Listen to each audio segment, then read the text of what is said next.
When you are the person who's taking the temperature in the room, when you're the patriarch, when you're everyone's best friend, who's your best friend? Who's talking to you about whatever you're going through? And then you may be telling yourself, I don't have time to ask for help because I got to be there for everybody else.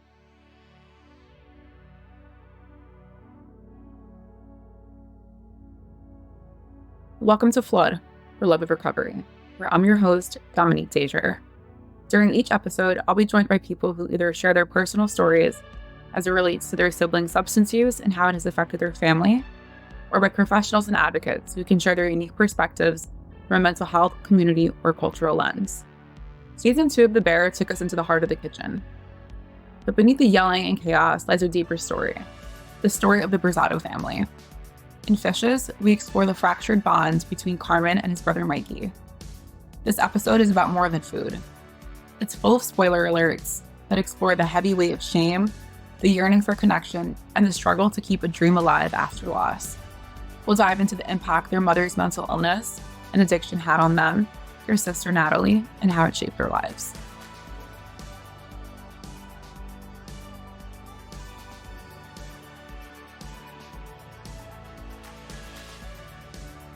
So today we have Aisha Hunter with us. She's a filmmaker, marketer, and a good friend of mine. So one, thank you, Aisha, for being on the show. I just want to say thank you for having me on the podcast. I'm super excited. And as a filmmaker, I am also a film and TV nerd. So watching The Bear has been a really cool experience because the writing, the acting, all of it is just incredible. So we're not going to dive into every single point in this episode just because there's so much substance. But we're really going to look at it through the lens of the siblings and each of their relationships with each other and their relationship with their mom. So before we get into talking about the infamous episode Fishes, there are a couple of points I want to talk about from season 1 that introduced Carmy and Mike's relationship. In season 1, we really see that Carmy idolized Mike. And after his death, Carmy really tries to keep his dream alive. How does Carmy exactly try to do that? And is it an attempt to honor Mikey or a way to cope with his grief? For those who may not have seen it yet, when you start The Bear, you're getting bits and pieces of the past and you're getting them through the lens of the people that were around Mikey. Because Carmy, we learn throughout the series, specifically season 1, that he hasn't been around. He's been becoming this top chef, right? And we don't even know the motivation for that until it nears the end of the season. So at first, for me as a new viewer, with the same information that the rest of us are getting as we're watching each episode unfold, I'm just like, oh, this dude wanted to be a top chef and he worked his ass off and succeeded. So then when you start to see these internal battles, it presented a lot of question marks. So I was like, well, what is going on? Why does it matter to him that he succeeds at saving the bear? And because it seems like it's very much a burden at this restaurant. So I'm just kind of like, bro, like you are a top chef. You literally can go anywhere. Yeah. And so to answer your question, what became clear to me is that Carmy loves the bear. What it was before and what he's hoping to have it become now is a representation of his family, no matter how dysfunctional it is. The bear is a representation of something that they created, something that sparked his love for cooking, which he got through his brother. It seems like Carmy found his purpose through cooking, but that was birthed out of the relationship that he had with his brother. He talks about how he felt when he was with his brother and they were cooking. And he's also battling himself because he lost a lot of time with his brother and his family. And so my perception is that he's also trying to make up for it. So it's like, if he can succeed and bring the bear to this place, get it out of debt, make it mean something post-pandemic where a lot of restaurants are closing, he can honor his brother. During the pandemic, there were so many restaurants closing down, and Carmy is like, why the fuck are you giving me this restaurant? Their relationship was strained for so long, and then Mikey's really coming out of the woodworks, giving him this restaurant after his death. And I think there's a little hidden message that Mikey really knew how much Carmy wanted this restaurant. Even if he didn't vocalize it, he knew that this was really a gift that he was giving him. And whether or not Mikey knew it at the time, there was kind of a point where he knew Carmy would take this on as a way to, like, for lack of a better word, avenge his brother. And we see that manifest in different ways throughout seasons 1 and 2. But I love that point that you bring up. I think that Carmy is trying to make his brother proud and to almost give purpose to the loss, right? Like, I don't want your life being lost to be a waste. I want it to mean something. And then at the same time, he's fighting his own battle. And I think we're still really discovering what that internal battle is. So it sounds like They are efforts to revitalize the restaurant, but they're also an attempt to heal the fractured bonds between him and Mikey, right? It's not just about avenging his brother, or it's not just about living out this dream, but it's about maybe if he can fix this restaurant, he can fix this relationship that matters not just to Carmy, but really to the entire family. Mhm. Then we get to see a little bit of this in season 1 as well, how Mikey's really good at reading the room. There's one episode in the Al-Anon meeting where Carmy opens up and talks about his relationship with Mikey. When Carmy describes Mikey's ability to take the temperature of a room, what exactly does that say about Mikey's emotional intelligence? High as hell. Mikey passes away, which we find out very early on in the, like, I think first episode, due to suicide. And I forget, with Robin Williams, I think it was said he felt like he could feel everything, and it becomes overwhelming when you can feel everybody's emotion. So when you're thinking about someone like Mikey, who can sit in a room and scan the room instantaneously and be like, okay, this is what's happening. It's a survival instinct, right? Like, Exactly. It's like, I need to know what's going on. I got to be ready. It's almost like he probably feels he has a responsibility to control the temperature once he's gauged what it is, right?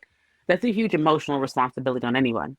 And there's this scene where he's talking to Carmy in the closet or something, the pantry or whatever, and Carmy showing him the picture of the bear, like what he feels like it could look like in an elevated way. And you just know that Mikey's going through it. And when Carmy leaves, because someone calls Carmy, I think, and he starts to just get emotional and he starts slapping his head very aggressively. And it's understanding, like, I have to get my shit together. I got to calm down. But he's going through it. His brain is on fire. and just in this one experience between him and Carmy navigating this relationship, it sounds like it probably goes way back to their childhood, right? It's like this isn't just coming up in adulthood today. This is probably something that's been stemming in their relationship from being young siblings. How much do we think Mikey developed his keen observation skills as a way to navigate a difficult childhood environment? I mean, I definitely think that you are the eldest of three children. We don't know where the dad is. You have a mother who is someone who has an addiction. I think life has always been a little crazy for them. And I think that Mikey, and this happens a lot with older siblings, feel that they have to take up the mantle and protect their siblings. I think Mikey was trying to protect Carmy, because the thing is, we don't realize until the Al-Anon meeting that the only reason why Carmy became so poppin' was because he felt this false rejection. And it also speaks to the fact that in familial relationships or relationships of any kind, we think something's happening for this reason, Right. and we're completely off. It becomes like an innate survival skill where you're reading the room because you think you can actually assume what everyone might be thinking or feeling or what their next move might be.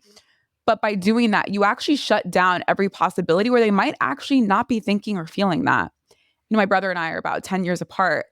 And I kind of played like that parental role where I just naturally always wanted to protect my brother, given the age difference. And my friends and I always joke that, like, when I first meet someone, I'm always super quiet. And it's not necessarily because I'm shy, but it's because I'm reading a room. And I think a lot of people might feel that they've been conditioned to observe a room before they actually go ahead and respond to it. It is about our lived experiences, right? You Right. think about your childhood and having a younger brother who's a decade apart, and what that means, and how it's very easy to take that secondary parental Yeah. role, even if it's not on purpose, like subconsciously, like even just being a woman. And I'm not saying all women have to have maternal instincts, but a lot of us, it's built in. And so you are the older sibling and you are the a female.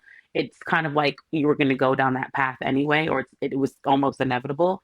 I am the youngest.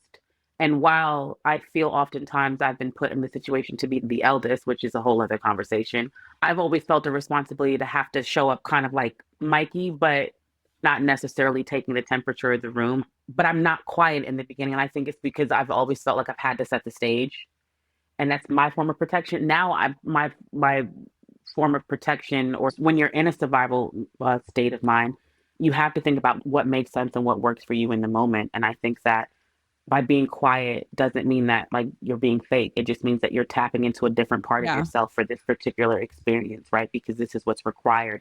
In season 2, we see a lot of different sides of each character that we don't really get to see in season 1.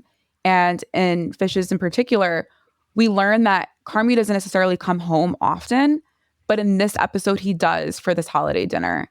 So we Mm-hmm. already know that this must be something that means a lot to him and to his family for him to come home once a year or whatever it might be.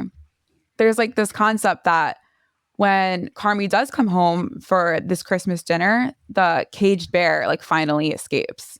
And I think that's something that he's been trying to contain for so long, and it finally unravels in this episode. What do you think this imagery around like the cage bear escaping represents about his feelings towards his family's dysfunction and not wanting to come home except for maybe once a year? I could totally be wrong on this, but I think for me, I know what it's like to be in a family where you have a lot of responsibility and expectation put on you. And there was a time where I loved it and I ate it up because I don't know, like I was conditioned to believe that this was a good thing. And I'll give a light example. Every time we have a family gathering, my dad would always be like, okay, should you say the prayers? And I'm like, why, why do I always say? And I used to think it's like, let me take up the mantle and like bless the food. And one time my aunt was like, why is he always asking me to do these things? And I'm like, I don't know. Because it's like Right. there are other people that are capable of praying for some food, right?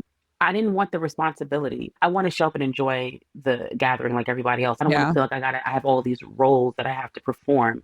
It just everything feels performative. And then going back to authenticity, it didn't feel like my authentic self. I felt like my family wasn't paying attention to me or wasn't interested in what it is that I wanted to do. And so as a result of that, it makes me want to separate myself. The kitchen scene where the mom, played by Jamie Lee Curtis, is cooking. I mean, like it's the big feast, right? And you can see like she starts on a high and it is a decline. It is a decline. And they were telling the sister that she needs to stop tripping because she's showing up, checking in on her mom all the time, asking if she's okay. And that's the shit that pisses the mom off. And Carmy and Mikey know that. And like, you got to stop doing that. But she just can't help herself. She won't let go of that. When you think about Carmy's experience as a chef, when he leaves this crazed environment that, yes, he may be very well used to, but it is insane. It is a lot happening all at once. He's in a more structured environment as a chef. It's everything is uniform, down to the uniform. Everything is down to the second. You have 5 minutes. If we don't get this shit right in 5 minutes, we're fucked for the rest of the night. And it's like there's a predictability that comes from the kitchen and from his work that he doesn't actually get at home. Yeah, it is unpredictable. That dinner, it's one of those things where what ends up happening at the dinner is like super unpredictable and chaotic, but it's also like equally on brand for his family. Yeah. I know what's on brand for my family, and I'm just like, and that's why I'm only coming once a year. That's why you're gonna see me at this barbecue for about an hour and I'm out because I'm like, I don't want to deal with whatever could potentially come. Right. And if you can be friends with your blood relatives, that to me is a blessing. It's an extra cherry on top, but it is not a guarantee. I think for Carmi, they're proud of him, but they're just like, whatever, you don't come home. And honestly, the only person that he really wants validation from is Mikey. And for those that haven't watched it, spoiler alert, Carmy and Mikey walk into the pantry and they're talking about how Mikey was bringing up Claire Bear, who is one of Carmy's childhood crushes. And you can sense that Carmy felt a little bit embarrassed when that was brought up, right? Mm-hmm. And one of the things that Carmy says to Mikey is, you don't give a fuck. And that one statement is something that deeply hurts Mikey. You see how Mm-hmm. on his face, he's wearing this expression where he's shocked, he's hurt, he's offended. He's almost embarrassed that he would even think that Carmy would feel that way. And he responds Mm-hmm. with, I give a huge fuck. And in so many words, just those couple of statements show that we can often assume or we can try to interpret what someone might be feeling or thinking, but we really don't know until we bring it up to them. And this scene in particular opens up a space for Carmy to gift Mikey his Christmas gift. And when he opens it up, it's a image of his dream vision of the restaurant that they could possibly own together. But we He's see like, we that can do this. after he hands it over to him, Mikey shuts down a little bit and he starts crying. Why do you think Mikey breaks down after Carmy shows him the restaurant vision? Do you think it was out of fear of the venture itself or really about fear of No, disappointing Carmy? I'm not saying that everybody who commits suicide knows they're going to commit suicide, but if you're having suicidal ideations and you want a way out, you know it's probably coming. You don't know what day or whatever, but you know it's probably coming. And how many times do we hear stories where people were like, I didn't see this coming? I will always remember this clip that came out about a year or two ago with this MMA fighter. I think he wins the fight, and his speech is not about the win. His speech is like basically saying that in a few days he's gonna have to go bury one of his best friends. because he killed himself. And he said, men, you guys, we need to talk to your friends. He said, I wish that my friend would have picked up the phone and cried. And now I have to go bury him. And every time I see it, it makes me emotional because what we know without, again, the dialogue is that Mikey's going through it and he can't even be excited. And as an older sibling, you still see your little brother in a sense as your little brother, right? Like you remember him as his little self. So it's like, I don't think infantilization is the correct word, but when Carmy comes into the pantry, he comes in like a little kid on Christmas, and he's like, look what I got. He's so hyped to show his big brother. Remove the fact they're adults. He's just hyped to show his big brother this thing. Mikey knows that he's in a lot of pain. Mikey knows that he doesn't know how to deal with his pain. Mikey knows that the restaurant is in debt, that there's just all this stuff that's going on, and Carmy's coming in here with a dream that is actually, I think, something that they could have accomplished together. But he's just like, you don't know what I know. I think for men especially, that's hard. When you are the person who's taking the temperature in the room, when you're the patriarch, when you're everyone's best friend, who's your best friend? Yeah. Who's talking to you about whatever you're going through? And then you may be telling yourself, I don't have time to ask for help because I got to be there for everybody else. How do Carmy and Mikey navigate their mother's bipolar disorder and her alcoholism, both individually as brothers? And how does that vary from how Natalie decides to show up? We don't see it as much with Mikey, and maybe it's just because we know that he lives with this lady. But with Carmy, he just takes her beatings, right? She's just like, you don't come home. She's talking mad shit. One minute she's proud of him because she's also like babies him. You could tell he's kind of low key the favorite, or at least that's what I got. But she's also like equally disappointed, and so he just takes it on the chin. They just don't take it as personal. They know mom is tripping, she got issues, but her behaviors and the effects of that's another conversation. Carmy and Mikey have actually accepted who their mother is. Yeah. They've accepted that this is how she's going to show up in the world, whether or not we like it. Whereas Natalie, she's trying to subtly control the situation in a way where it's like she wants to appease her mother. She wants to make sure that things can go as smoothly as possible and that her mom shows up whenever she can. Later on at the end of the season, when they do open the restaurant, she's like hyper aware of her mom not being at the opening of the restaurant. She's almost like on edge about it. Whereas Carmy is like, don't even expect her to show up, but it's not something at the top of his mind. And Natalie is constantly looking for ways to be, appreciated and accepted by her mom. And we see in this episode how that actually backfires. Between Natalie and Donna, we see a lot of like this push and pull. There's a lot of Donna saying, no one cares about me and no one appreciates what I'm doing and all the work that I'm putting into dinner and cooking and etc. And Natalie is constantly trying to check in and make sure her mom is actually okay. But Donna doesn't want to be cared for in that way. She's frustrated by the fact that Natalie keeps asking her, why do you keep asking me if I'm okay? You're not asking anyone else here if they're okay. And you see that she pushes Natalie away when Natalie is actually the only person who's showing up and trying to make sure that she is actually okay. And I mean, but you know what that makes me think of as a divorcee who's dating again? It's that we as people need to understand, one, how do we want to be loved?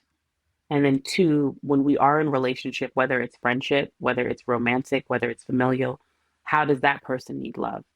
One, Donna's just straight tripping, just throwing a temper tantrum. And you're like, no, mom, I'm here. I'm paying it. Look at me. I care. Yeah. When it's like, that's not the way that she wants to be loved. She's saying she wants to be appreciated, but that's not the way that she wants it, especially in a drunken state. Exactly. And so Donna's behavior like continues to escalate throughout the course of the episode. And that's obviously fired by her drinking consistently every couple of minutes. But it's also fueled by like her bipolar disorder and like this surreal image of what's actually going on and how her kids are trying to show up for her. Or like there's this dynamic between Donna's needs and what her doubts are about Natalie and her kids and what they're actually doing, even though they're trying to help, right? Like to Donna, they're not actually doing anything, but they are trying to help in a way that they can actually survive the situation. And then Natalie, she's trying to show this concern for her mom, but she's also trying to like de-escalate the situation. What do you think is working about Natalie's approach? And what do you think is not working? The whole time I watched this episode, I connected with Natalie because I know what it's like to feel like I have to be the one to quell the anger or chaos. Like, I gotta extinguish the fire. I gotta find a way to bring it down. And Natalie doesn't understand that the best way that she's gonna get quiet and that she can actually de-escalate is just to not participate. Don't be an active Yeah. participant. I told Dom that she didn't have to say this, but I have a podcast. I just haven't been keeping up with it. But it's called Truth Is. And there was an episode that I did ages ago called We Don't Negotiate with Terrorists. I'm not negotiating with you. I'm not engaging with you. And yes, the terrorists can come in the form of my dad. It can come in the form of my uncle. If you are terrorizing my space, I'm not engaging with you. I'm not going to negotiate with you because in a situation where Donna, you can't negotiate with Donna. She is drunk. She suffers from bipolar. She can't hear you. She sees red. And now the red is even brighter because you're doing the one thing you know she cannot stand. Yeah. That's exactly what it is. It's like, obviously they're all adults. They're in their 20s and 30s or whatever. Mm-hmm. And you kind of see Natalie resort to like this childlike state. She wants to be there for her mommy, but at the end of the day, it's like your mommy's telling you that she wants to be left alone. It's interesting because like when Natalie does leave the room and Donna is alone for a couple of minutes before dinner, she says, I make beautiful things for them, but no one makes beautiful things for me. And you can see that Donna, in a way, she kind of reverts back to like this emotional, this childlike emotional state as well. And I think it says a lot about how people want to be loved, which is what you brought up Yeah. earlier. What do you think this dynamic between her drinking and her bipolar disorder really says about what her emotional needs are? We don't hear about the dad. We don't know where this man is. We don't know if they had a loving relationship and then he died. We don't know if he was beating her. We don't know if he just said, I don't want to do this thing with his family anymore. And if we do know and we missed it, but like we don't hear about the dad, right? When there's an absent parent, that already creates mad issues or potential issues. Now you have someone who has bipolar. As someone who has polycystic ovarian syndrome, essentially it's a hormonal condition that affects women and it can affect our fertility. It can affect our moods. So like a lot of women with PCOS suffer from depression because there is a hormonal imbalance. And one of the symptoms of PCOS is that we bruise easily. Imagine if you had the answers to why you're going through the shit that you're going through. Then you could be like, okay. And that's kind of like the start. But when you're going through hell and you don't really understand why, that just makes more hell. This creates more hell. I think the thing about the bear, which is so powerful, is that everybody has their own shit and Yeah. everybody's trying to figure it out. And some of us have access to the support, whether it comes in the Yeah. form of therapy, whether it comes in the form of an Al-Anon meeting, whether it comes in the form of community, who can say, like, read this book. Who is helping Donna? Who's helping Mikey? Who's helping Natalie to understand she got mommy issues? Who's helping Carmy? I don't even know if his family knows that he's going to Al-Anon meetings, but like, even going to that is a form of seeking help. Yeah. Going back to season 1 for a second, his monologue is about 7 minutes. And that's like the first time that you get to really see him dish out all of his emotions when it comes to his relationship with Mikey and just what he thinks about him. And with Donna, you never really see her vocalize any of that, right? When she does blow up, it's really about reacting towards how people are or are not showing up for her. And with Donna, it's interesting because she creates this high pressure situation. Like she's the person that's really creating it, right? Like she's at the center of this episode. At the same time, she kind of plays this backseat character. And I don't think she really understands the role that she plays in all of it. The role that she plays in this dinner, the role that she plays in people being on edge, the role that she's played in the lives of Mikey, Carmy, and Natalie. And maybe she does realize it, but we don't actually get to see it show up. Not in Fishes, but we see it in the first day of the restaurant opening when Donna shows up. And she basically is like, I can't go in. And it's Natalie's husband who's like, no, you can go in. Like, this will be good. Because he knows that his wife. He knows that this is what Natalie wants and needs. This is what she's been looking for. She's like, I don't deserve them. They've created something. They've done this. They made it happen. And I can't interrupt that. She said, I need you to tell me that it's okay. Because she knows it's not okay to not come. But she's like, I need to protect my children from me. And the best way to do that is to not go. I can see that it's going well. I can walk away and be like, they did this thing together and I'm so proud of them. And she says that. But she's like, I need you to give me permission to leave. maybe the best way to be there is to not be there. It's the first act of like selflessness that we really see from Donna. She knows it could hurt them, or specifically Natalie. There's this constant expectation of something bad going to happen, right? And that comes up a little bit in the restaurant. This comes up in Fishes. This comes out in the end of season 2 when we're seeing Donna thinking about going into the restaurant. There's this anticipation of how people are going to respond because there's a lot of erratic behavior that's coming from each character. And that's no different for the Berzattos and the rest of the people at this Christmas dinner. How does the show portray the characters' awareness of their family's dysfunctional patterns?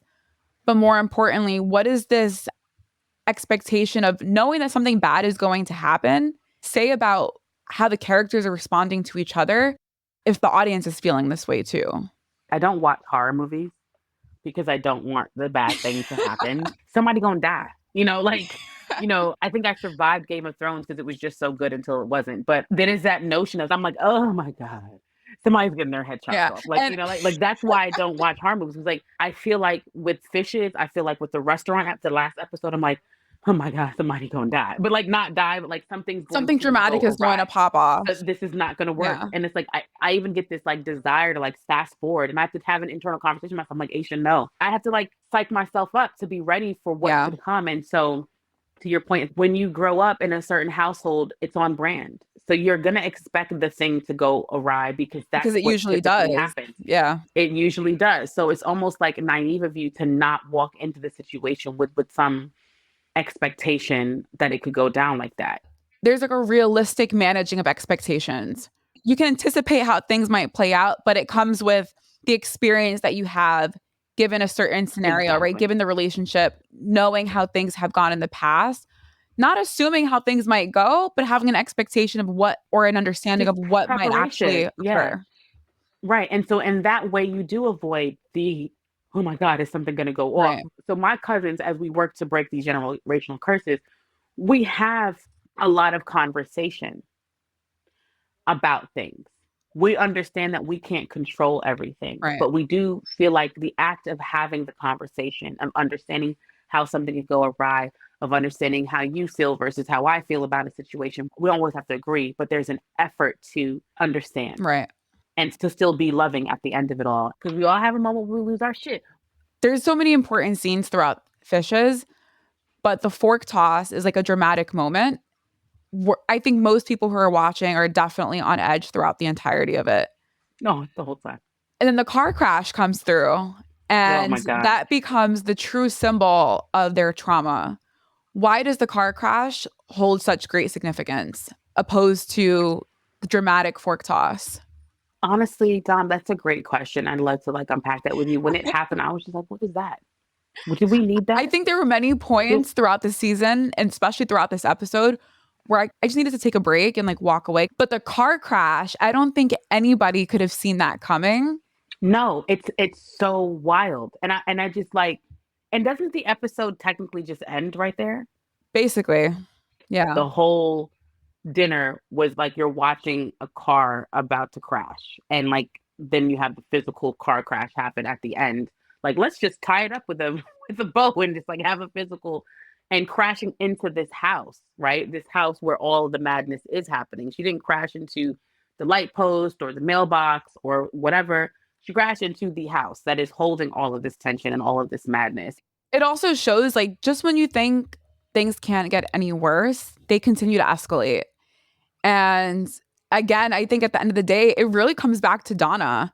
Her being at the center of a lot of this madness, she really plays like a really big part in how each child shows up, how they respond, and how they decide to live their life with each other, but also on their own. It speaks to how influential parents are in a child's life. I know everybody isn't blessed to grow up with their parents, whether it is about physical separation or the passing of a parent.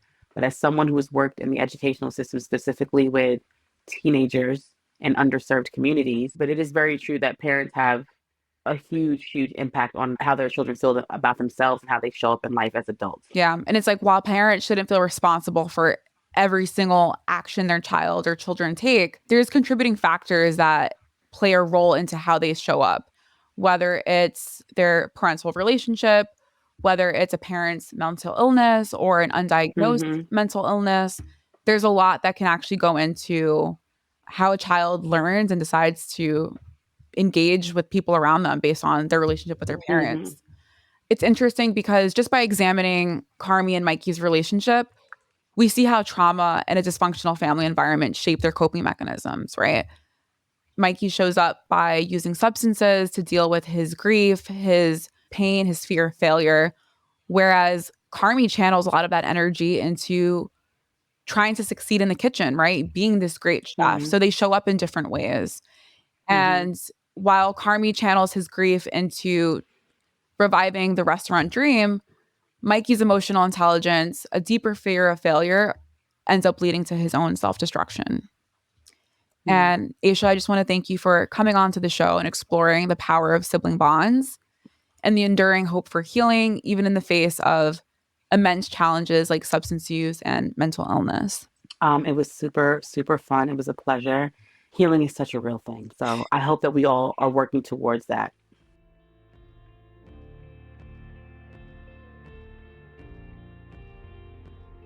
Thank you for listening to this episode of For Love of Recovery. If you haven't watched seasons 1 or 2 of The Bear, you can check it out on Hulu before watching season 3. And if you enjoyed this episode or know someone who might, please leave a comment and share it.